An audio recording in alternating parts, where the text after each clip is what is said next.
Okay, hello and welcome everyone. Thank you for joining us. We'll wait for a couple of minutes for others to join, and till then, I'll play a clip from the film.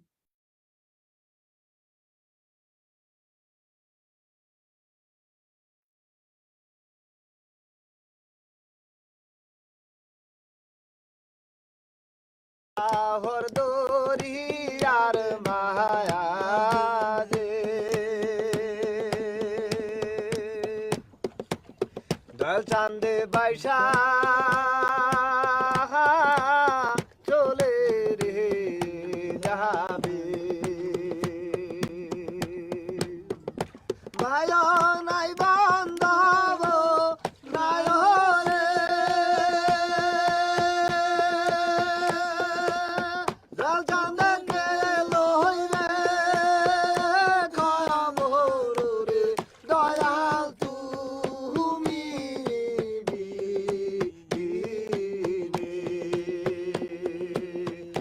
তুমি বিহীনে এই বান্ধব কে আছে আমার রে দয়াল তুমি বিহীনে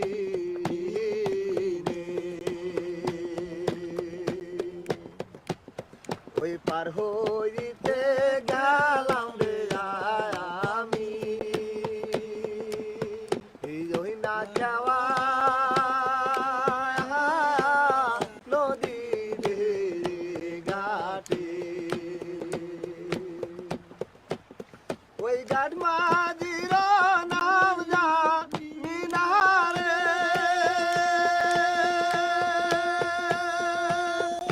চান্দে ডায়াক দিব দিব রে দয়াল তুমি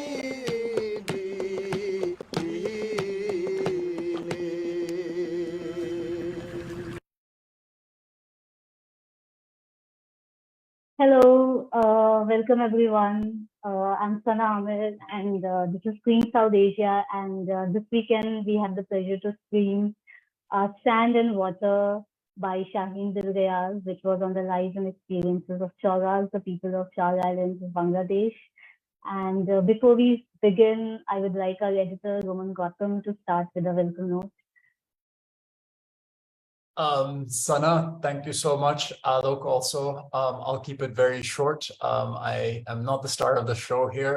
The co-stars, I think, are Sana and Alok. And of course, the main star is Shaheen. Shaheen, thank you so much for taking the time to be here with us, but also more importantly, most importantly, for letting us share the film and screen it, and also for making it. It's such a spectacular piece of filmmaking, I think.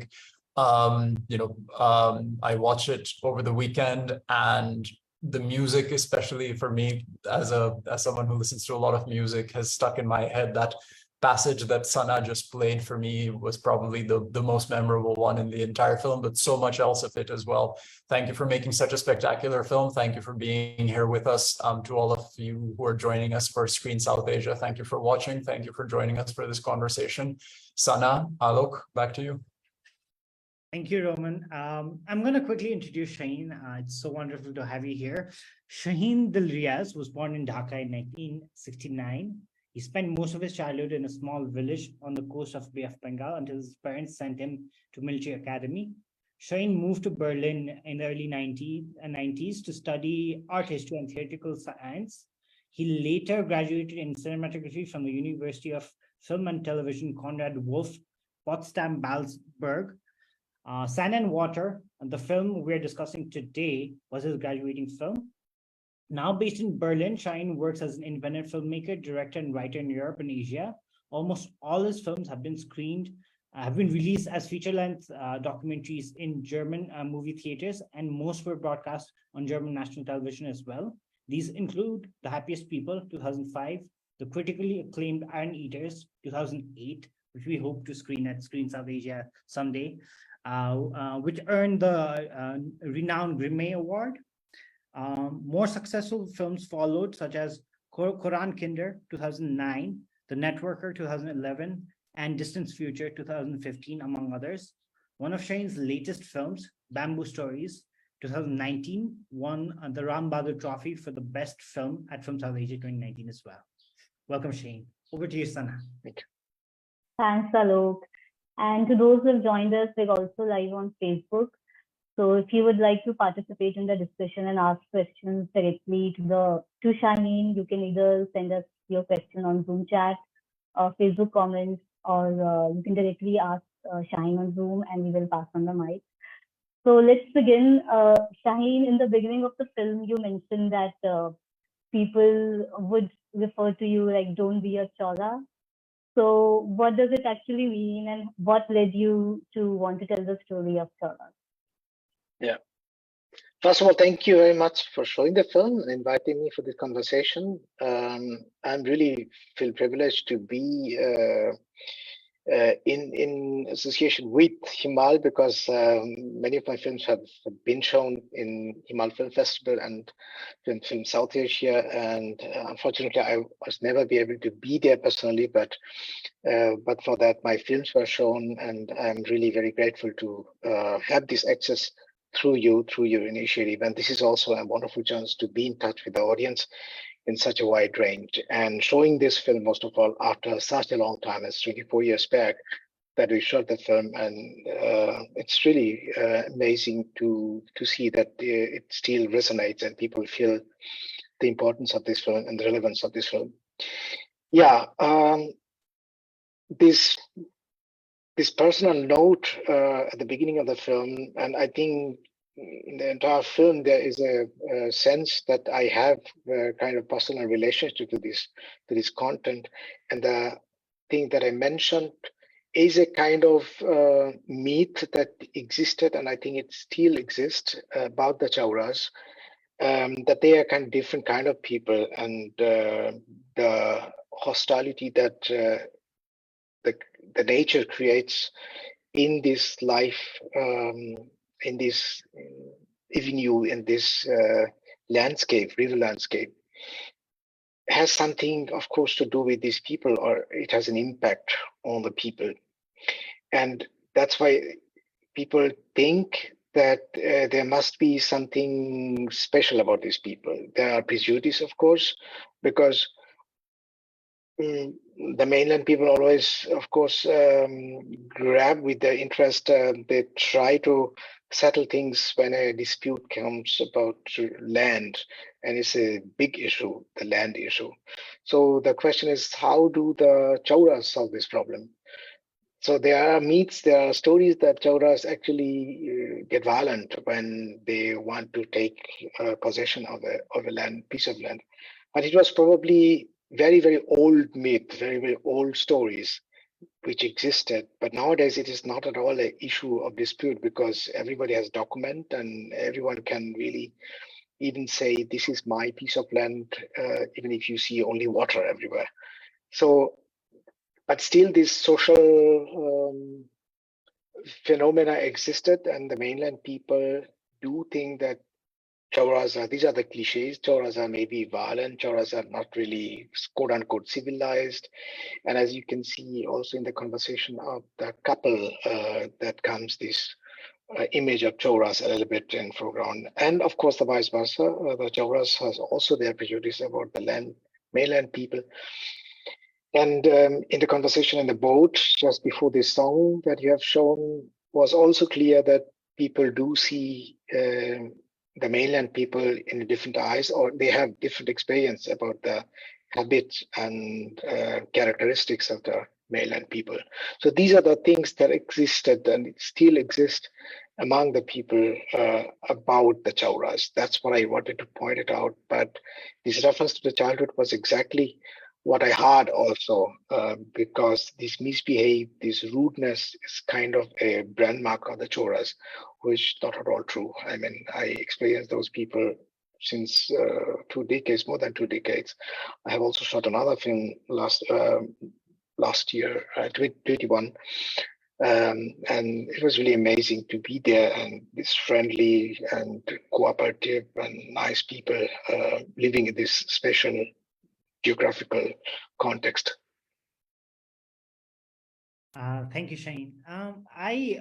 So pretty early on in the film, around the 8th, 9th minute, we are told that like the Jamuna didn't always behave like this, and like at one point, somebody says like the river used to be so far away, and now it changed its course in the last 25 years or so.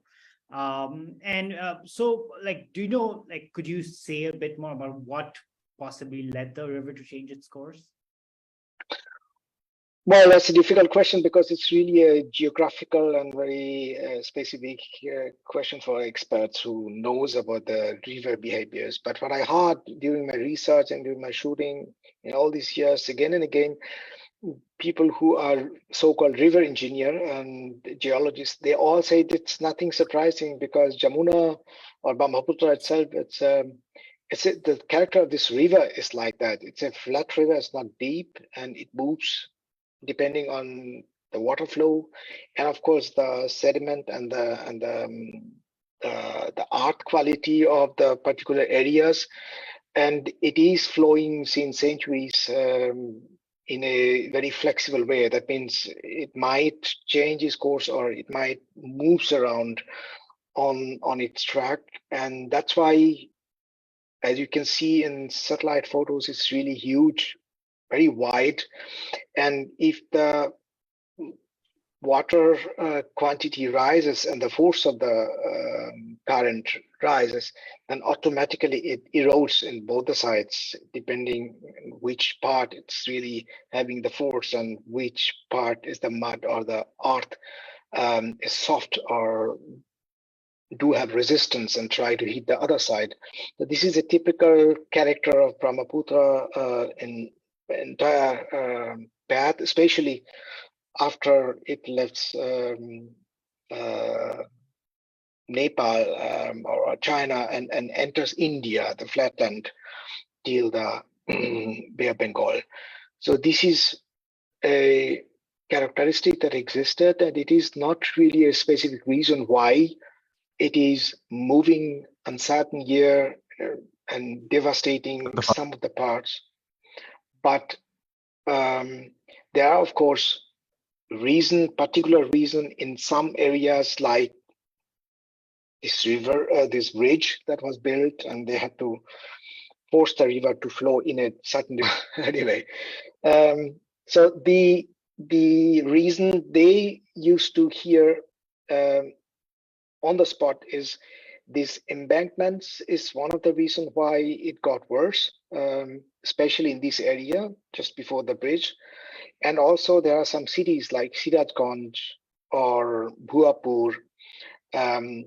All these cities, they are protecting their land, of course, their territory. And this is all the huge embankment projects, which is good for the mainland people, of course, but it has some consequences.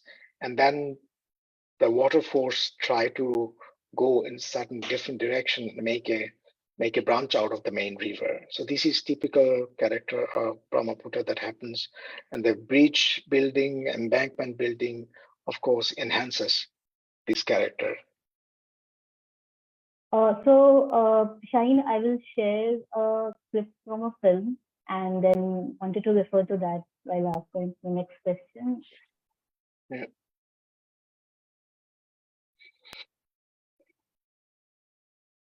খুঁজে উপর থেকে মাটি ঝাপা ঝাপা করে এটা আসলে ঘটনাটা আমরা দেখি না, ঘটনা সত্য। এটা মাটিতে পানিতে পানির মালিক আছে, তারা আপনি ওই I wanted to talk a little bit about the mysticism element of your stage. Like in the film, you refer to Hindu mythology. Then in this particular section, he also refers to a prophet, Khizr, where he says that he has workers and then they dig soil from fields. So, and towards the end also, like there's a whole sequence where the fakirs dance and they're doing zikr. So could you talk a little bit about significance of these sections?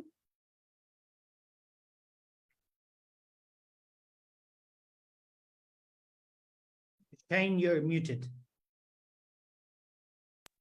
Yeah, sorry. As you marked at the beginning of the film, it starts with a meet of Brahmaputra. And I think it's interesting to have this connotation in the film through this story of this guy, because I didn't know him, of course. I think it is really interesting again and again for me to experience this among the people who try to have this kind of stories and means really very vivid and very living in their culture, in their day-to-day life. As you could hear, he was saying that I haven't seen it, but it's true. And that's really interesting statement. What is actually truth for them? Or what does he mean that it's true, but I haven't seen it?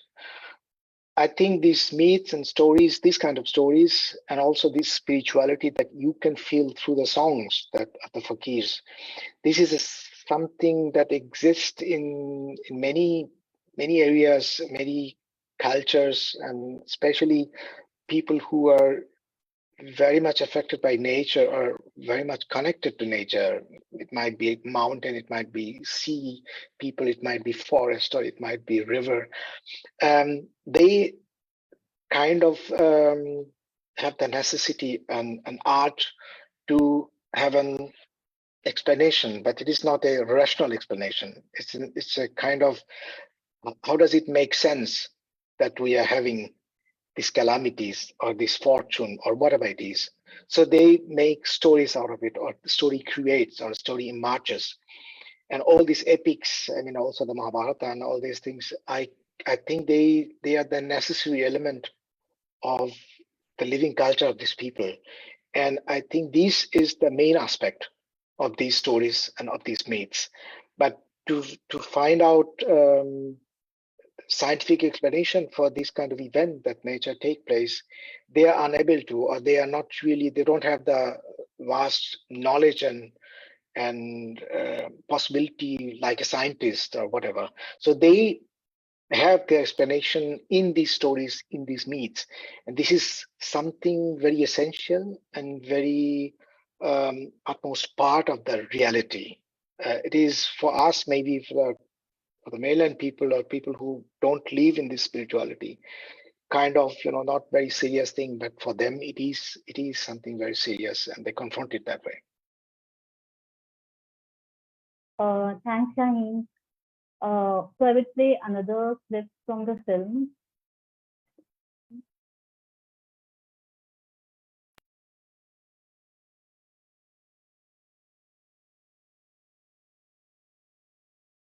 মন চায় না ভাই brother আত্মীয় স্বজন গ্রামবাসী চরে হইল জন্মস্থান চরের জন্যই মায়া যদিও চর কষ্ট পাই এই যে বর্ষা মাসে কষ্ট পাই থাকার ইচ্ছা হয় না যখন এই বালুচরটা হাঁটি তখনই মনটা খারাপ হয় তাছাড়া তো আর কোনোই নাই আমার কোনো দিনই এই চর ওখান থেকে এখানে কত খোলামেলা জায়গায় থাকি হিসাব আছে যখন বালুচরটা হাঁটে যায় তখন এয়ার কন্ডিশন চর তৈরি এয়ার কন্ডিশন হ্যাঁ এত ফাঁকা জায়গায় থাকি আমার বাবার মাঝে কি দেখে চর দেশে বিয়ে দিতে সেই জন্য তো মাঝে মাঝে আমি বাবা মাকে বকি গালাগালি করি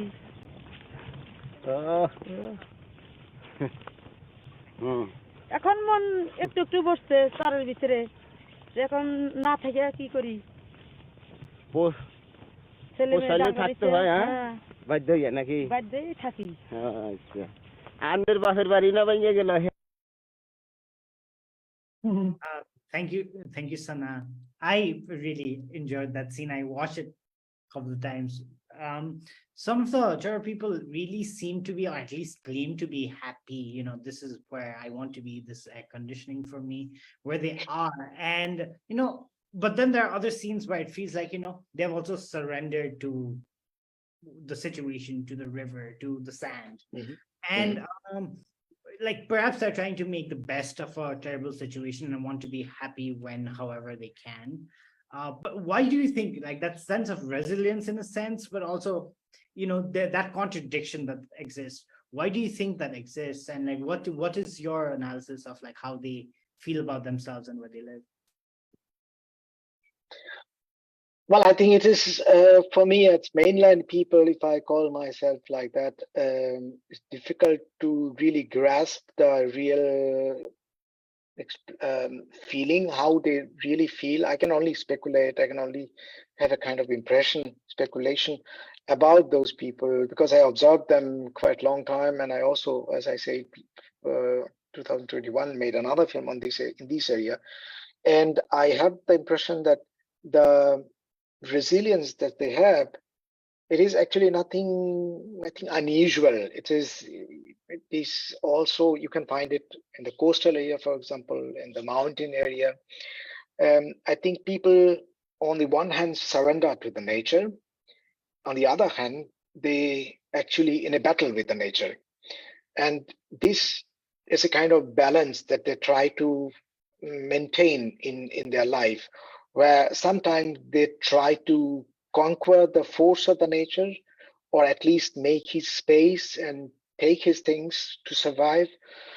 But on the other hand, he lets or she lets this nature to reveal or to rule over their life. And this is, I think, that is my very personal feeling when I observe them.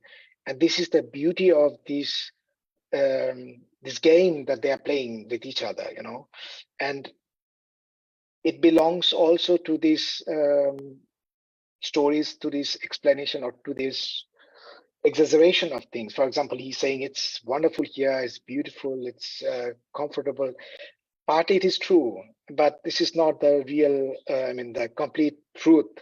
But still, he is thankful because at least the whole existence of these people actually dependent on this riverbed, because the sediment, they can grow plants, they grow paddies, they cultivate there, and they really don't have to go anywhere else for their basic needs. You have a little bit of land, if you are lucky that it comes out of the water now and then you can actually survive there because it grows so well. You could see in the second film that we made, where I let them speak especially about the agricultural part of it. And it's really amazing that this new protagonist, who is just 25 to 33-year-old, and he's actually the nephew of this man who's walking with his wife on the riverbed, and he actually even more adamant to stay on the jar than this person. So I could see really the generation after generation, this feeling, this emotional connection to this land or to this river is extremely visible, and this bond is never being really loosened, or I don't think it will ever go away, because this 33-year-old guy, he's educated well enough. He could actually go to the city and get a job, and he had a job, but he quit this job, and he loves to be a farmer and with heart and soul. So these kind of characters do exist in these char areas, and they are actually in a kind of not harmony, but in a kind of arrangement with the nature that they are living in. And this is not really a romanticizing image. It is a lot of struggle, it's a lot of fight, but it's a relationship, and relationship is always with turmoil, even among the nature and human being. Thanks, Shaheen. We would also like to understand the role of state in Char Island. So if you could comment on that. Like, one of the reasons is also because, in the film, there's a woman who says, people like you do nothing and only take pictures all the time, sort of referring to the camera and the media who usually come. So could you comment on that? I acoustically, I didn't understand the question properly. Could you please repeat it? So I wanted to understand the role of state, like what do they do in order to help people of Charas? Because in the film, there is a section where a woman points at the camera and she says, like, people like you do nothing and take pictures all the time, sort of referring to the camera and media who usually come and take pictures and go. So could you comment on that? Yeah, that's really true. It's still true, because the media and the government apparatus come only in the Char area when there is a problem, when there's a conflict, when there is something serious is going on. For example, recently there was an issue about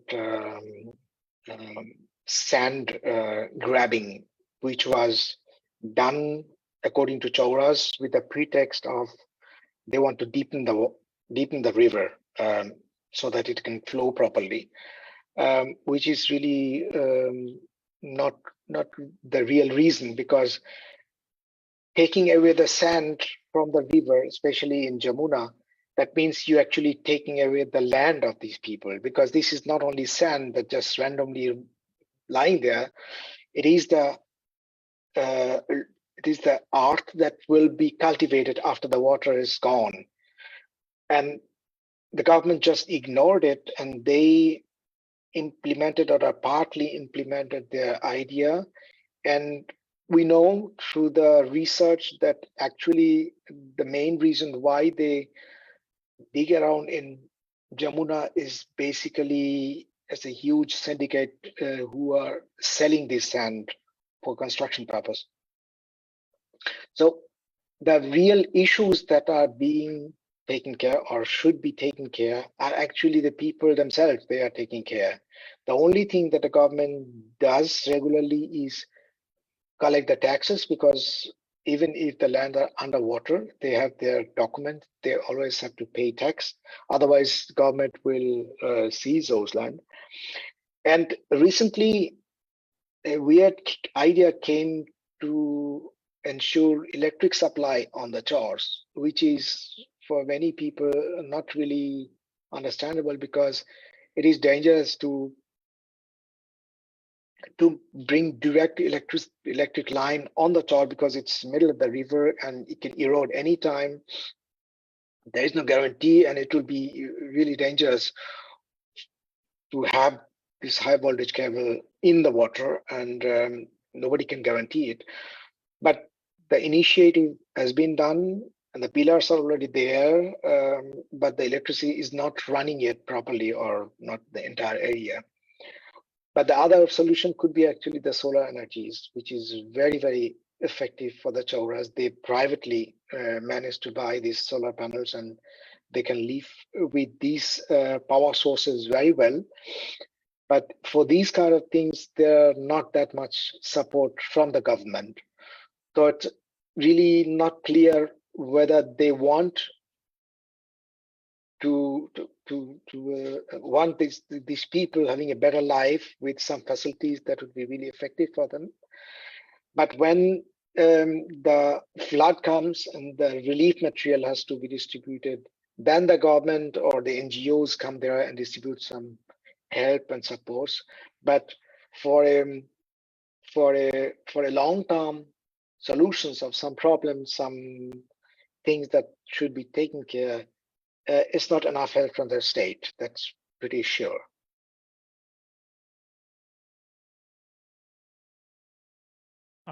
Thank you. I think you already touched on this a little bit about land, because you earlier brought up land when we spoke about resilience.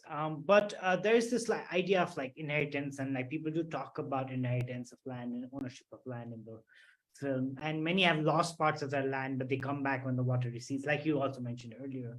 Some people also build their house on somebody else's land. Could you talk a little bit more about the idea of land ownership for the Chauras, and that need to the politics and power impact of that ownership, and maybe also how they're exploited? Mm-hmm. Well, the land ownership, the attitude towards land ownership also changed in the last 20, 30 years. Earlier, it was not that easy to prove that belongs to you. This land is, you need a document, which is a paper. And there were cases where these documents were burned and allegedly because of an accident.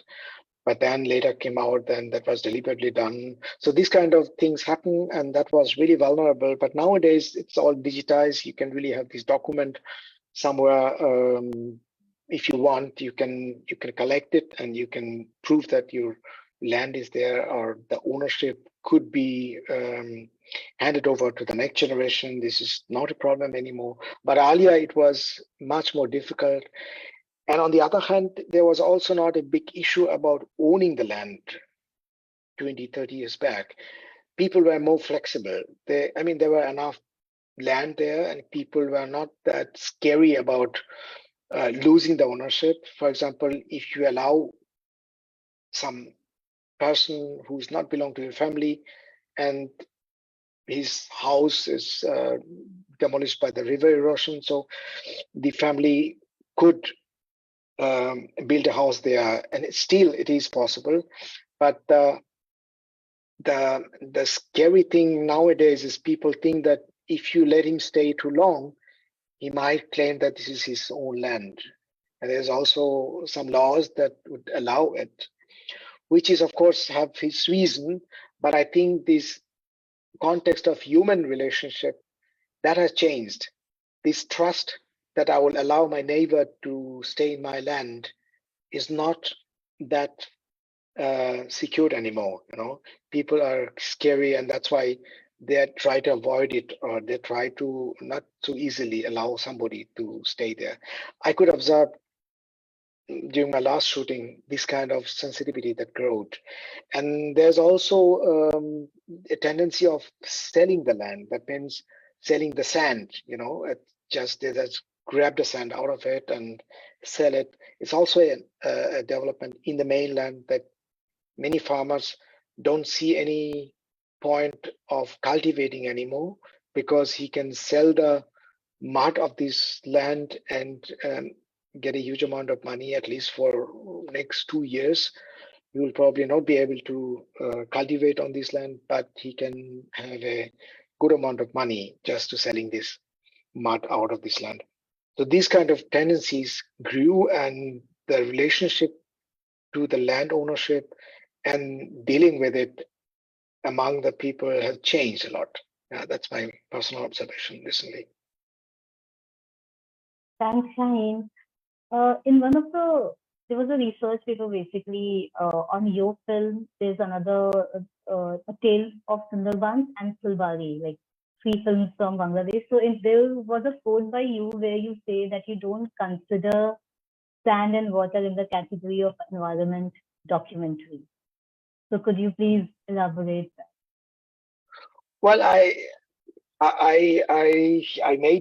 made film basically to explore something. In every film of mine, it's a kind of journey. Either I want to go to a particular area where I've never been, or I want, especially because I know this area, or especially I know these people, it's actually my own personal journey to explore something, either to meet these people or to experience the relationship, human relationship among the people and with the nature.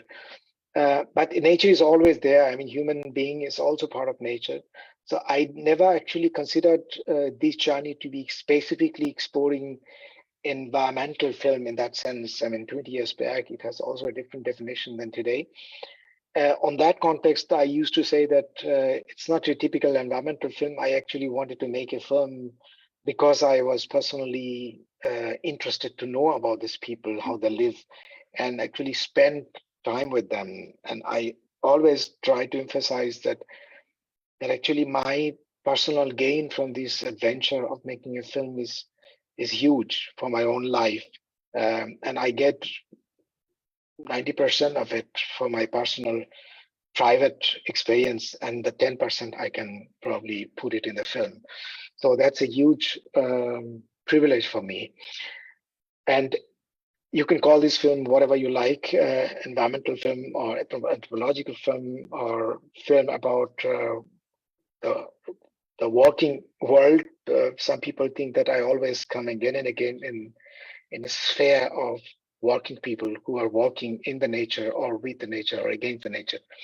That could be also, but this is all kind of coincident. I actually follow my curiosity and interest, and it comes from all possible sources. Thank you. Thank you, Shaheen. So this was your first film, right? Your first feature-length film, at least. And I'm sure you probably work differently now than you used to, but still referring to the camera work and storytelling, how exactly did you plan the shoot? Who all were you in touch with back home? in Bangladesh, and how long did what was the filming process like, and how long did it take? The research of this film was, from my side, was completely zero. I couldn't research especially for the film as a filmmaker, but I had a support from an anthropologist, German anthropologist, who have been working on this area for quite a long time. Anna Schmuck is her name. She was also part of the project, contributed through her expertise, and that was a great help that I could utilize for the film. But as a filmmaker, I was actually not prepared to shoot the film the way I shoot nowadays, because I was a cinematography student and I was not really supposed to make my own film. It was just my own wish. And my professor and the department allowed me to do that, but they were not really expecting a completely edited film. They said, well, you can try, but it's not important that you edit a film and it should be a complete film. It's enough you just collect some footage and show your cinematographic expertise and what you learned, and that would be enough. But I was ambitious and I wanted to make film out of it. And the basic attitude for me was really that I was a very enthusiastic cinematographer who was observing everything, and the director was not really present. I mean, director who should actually be conscious about what he is doing, what he's how he's going to edit, or what is the plan. Nothing was there. I was actually a cinematographer who was, who was allowed to do anything he wants because there is no director, more or less. So that was the material that I collected. It was 3 weeks in the monsoon and 3 weeks in winter. It was 1998 monsoon. I think it was July, August in this time span, and then February 1999. And then we came back with the material, and as we started editing with my German editor at that time, he used to study in the school, film school as well. He couldn't speak a single word Bengali, so I had to translate everything. And but he was very patient and really go through the material. But it took very long time to edit the complete film.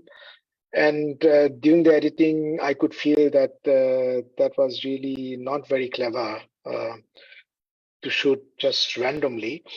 And my editor was also struggling to give a structure to the film. But the advantage was, because there was no structure in advance, because there was no real guideline to follow the shooting, we had a very interesting atmosphere in the film. You don't have a linear story that follows a protagonist or a development. You just actually have this river and the changes in these two particular period of time, and you have some excerpts out of the life of these people that who are living there, nothing else. But still, we made through some kind of arrangement a structure that's a kind of flow that goes till the end, and you can feel that the attention can be grabbed, can be caught till the end of the film. So it followed, although the television people who saw the film later was not enough. They said it's too loose. There's no real structure. But cineasts did like this film very much, especially the festivals, and also many Bengali audience could connect to this lucid structure of the film, because that's the life actually in this area. There is no particular structured timeline that you could follow if you live there or if you experience this life.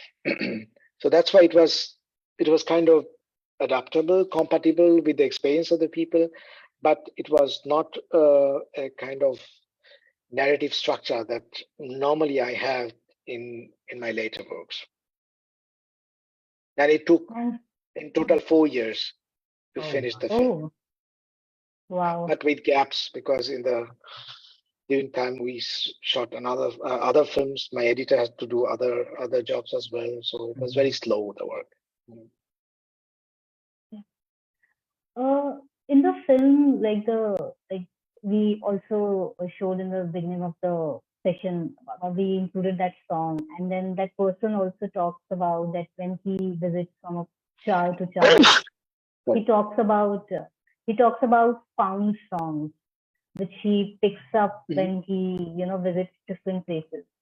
So were these oral histories something that you intended to collect or feature in the film from the outset, or was this something that you encountered while filming and when you met people and you start shooting? It was actually the situation itself. I was there. I didn't have any clue how I going to shoot or edit the film, but I knew that I'm curious about this life and these moments. So I had a sensitivity as a cinematographer to take the moments that I think it's important and it tells something about these people and this area.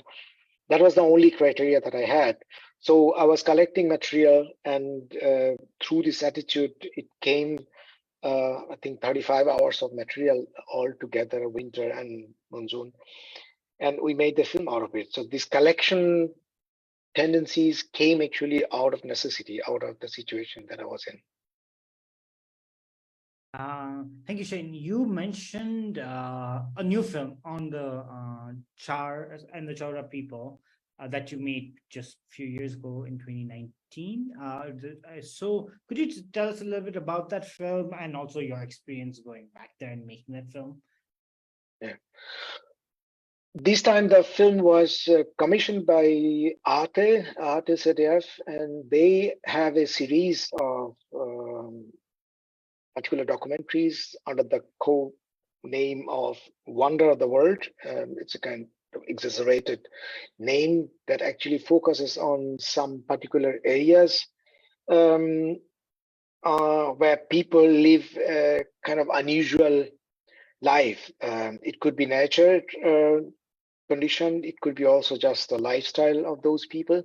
So they are interested about sand and water. They have seen sand and water, and they say that maybe you can make a TV compatible formatted documentary on the same topic, because the film is already 20 years old or more than 20 years old, and it was of course a cineastic work which is more for cinemas, but we want a formatted documentary but on the same content.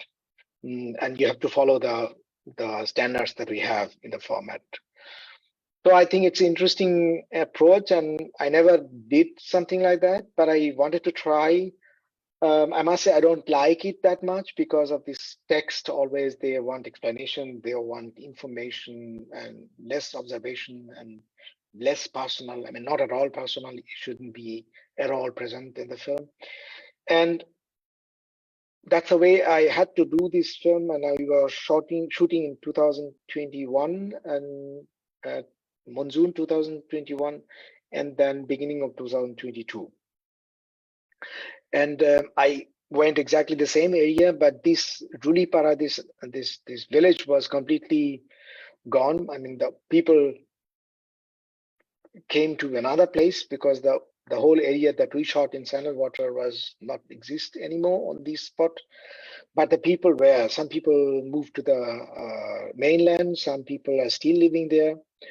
And interesting thing for me was the communication had changed a lot, because people have motorbikes now on the sand.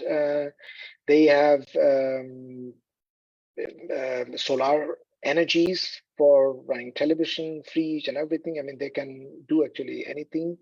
Also, there are protagonists in the film who do outsourcing jobs via internet, sitting on the shore and running his laptop with the solar panel.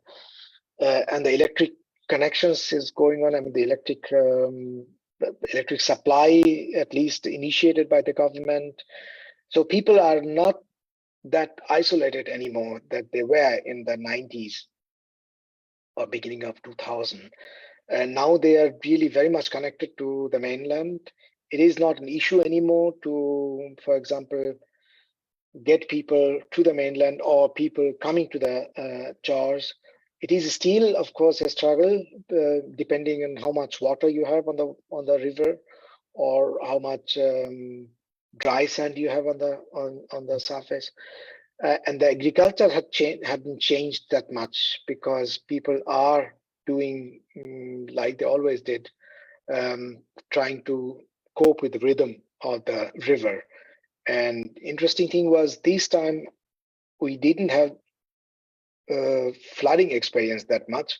People were actually waiting for flood, because if flood don't come, the sediment don't get to the soil, and also the grass grows on the new shores, and they have to eliminate this grass to cultivate on this land again. So it is more difficult. So flooding is actually necessary for them as well, and also for the communication, certain time, watering. All this rhythm has changed through the climate change. You can also see the effect of climate change directly on the choras, or the rhythm of these choras. And the heat temperature rose extremely high. People are complaining really themselves. So there are a lot of changes they could see in both the context of the climate change, and also in the context of the general lifestyle and the so-called civilizational movement that took place through these last 2-3 decades. That's fascinating. Thank you. Thanks, You're Shaheen. welcome. Yeah, so like in recent years, like there's a lot of visual content that is being created on climate change. And given the point that the global south is the most impacted by climate change, especially countries like Bangladesh, India, Pakistan. So like as someone who like shot this Sand and Water like quite a years back, and now you're shooting film on Char again, like do you have any tips and tricks on how to shoot stories on climate change in South Asia, and what should one keep in mind, like covering stories on the people there? Mhm. Yeah, I think there's a problem of shooting films in certain issues. You know, people in the coastal areas complains that there are a lot of documentary filmmakers comes from BBC or Channel 4 or Al Jazeera or some other broadcasting companies, and they try to hear a certain story. They have this narrative of climate change, salinity in the coastal area. I'm giving just an example.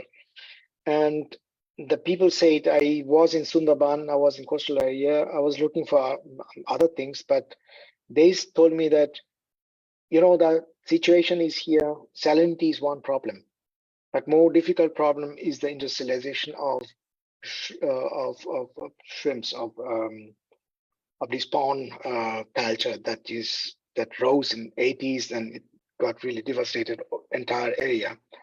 So people are actually more interested to talk about that.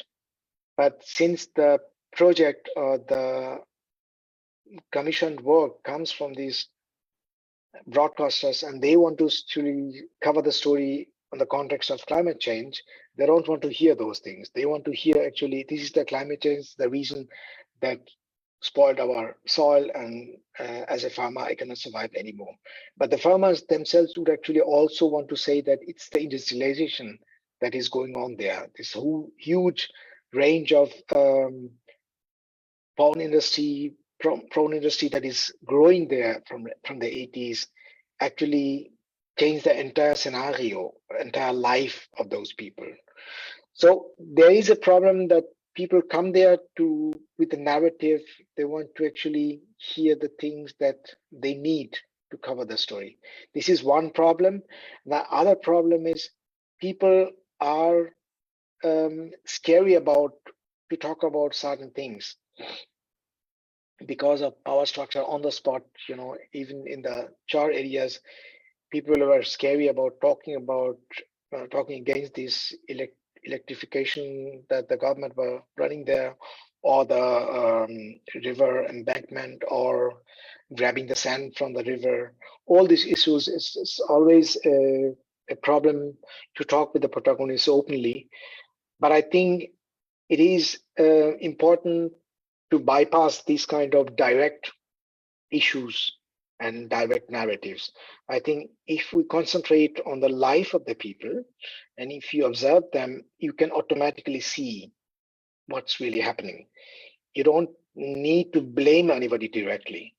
And I also had this experience with the shipbreaking industry, where we worked on the shipbreakers and the working condition.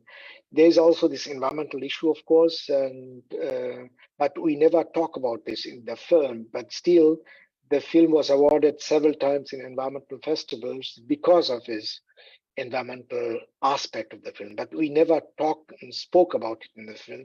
But you couldn't hide it, of course. It is visible everywhere. So I think this is these are the two things that the filmmakers should be conscious about to address when they address this kind of content in audiovisual production. Thank you, Shane. Moving on to our final question here. I have noticed that you perhaps have some sort of fascination with stories about water and rivers. They seem to attract you just looking at your work. Like Bamboo Stories, which won the Ramala Trophy at FSA 2019. Iron Eaters is about shipbreakers. And rivers and water bodies altogether seem to draw you quite a bit. Is this something you've thought about? Do you know why that is?